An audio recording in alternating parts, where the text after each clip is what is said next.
السلام عليكم.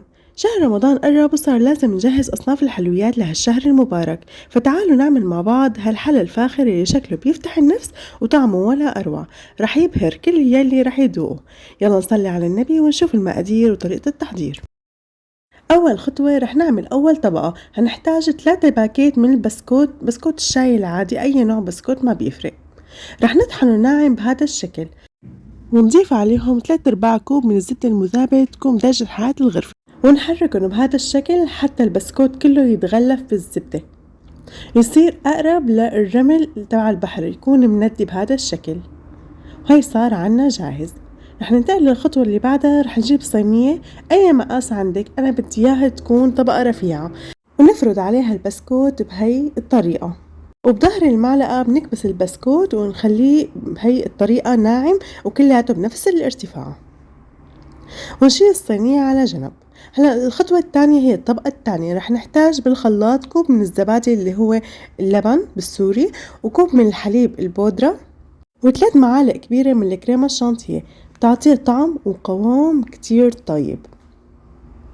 وعلبة قشطة هي اختيارية إذا بدكم تضيفوها أو لا، وكمان معلقة صغيرة من الفانيليا السائلة أو ظرف من الفانيليا البودرة، ونخلطهم بالخلاط لدقيقة واحدة بس حتى المكونات تختلط، ونوقف الخلاط ونضيف 3 معالق كبار من السكر الحبيبات العادي، ونرجع نشغل الخلاط حتى حبيبات السكر تختفي تماما. وبهيك صار عنا خليط الطبقة الثانية جاهز. شايفين القوام؟ لا هو تقيل كتير ولا هو سائل كتير، هاد هو القوام المطلوب حتى تنجح معكم الوصفة بالضبط. هلأ بدنا ننزل هذا الخليط فوق طبقة البسكوت بهاي الطريقة، مثل ما انتم شايفين كتير سهلة وبسيطة، ما بتحتاج منكم أي مجهود. وبالسباتيولا بنوزع هيك الخليط فوق طبقة البسكوت كلياتها، ونحاول نخليه كلياته بنفس الارتفاع. بدنا الشكل يكون منظم وحلو، ما في مكان طالع نازل، كلياته بنفس الارتفاع ونفس الاستواء. وهيك صارت الطبقة الثانية جاهزة معنا. رح ندخل الصينية على الفرن على الشواية من فوق بس، ما حنشغل من تحت، لمدة 7 دقايق، أو حتى نلاقيها تماسكت بهذا الشكل نروح مطلعينها من الفرن. مو شرط تاخد لون، يعني ممكن تخلوها بيضة كلياتها بس تلاقوها متماسكة، فخلص نطلعها من الفرن دغري ونتركها حتى تبرد على جنب.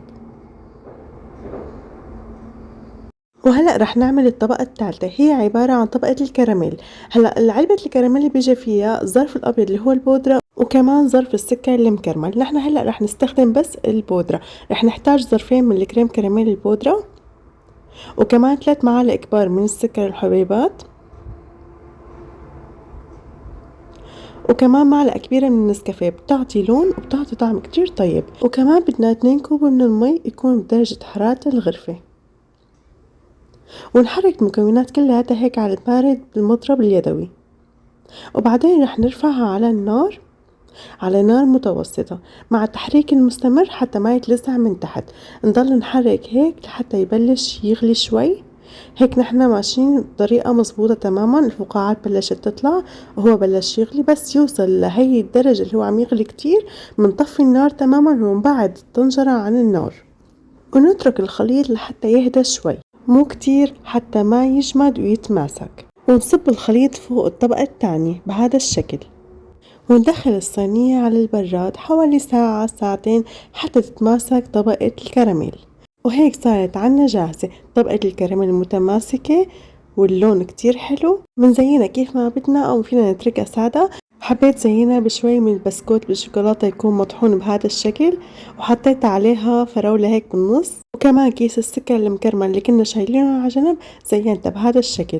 وبهيك صارت عنا جاهزة. شايفين القطعة ما أحلاها؟ شايفين قديش طرية وحلوة؟ بنقطعها هيك بالمعلقة بتنقطع بكل سهولة. حلا فاخر وطعم كتير حلو بيجنن، رح يبيض وشك قدام ضيوفك. وصحتين وألف هنا يا رب. إذا أول مرة بتشوفوا قناتي لا تنسوا اشتراك بالقناة، لايك للفيديو، وكومنت حلو مثلكم، وإن شاء الله بشوفكم بوصفات تانية. والسلام عليكم.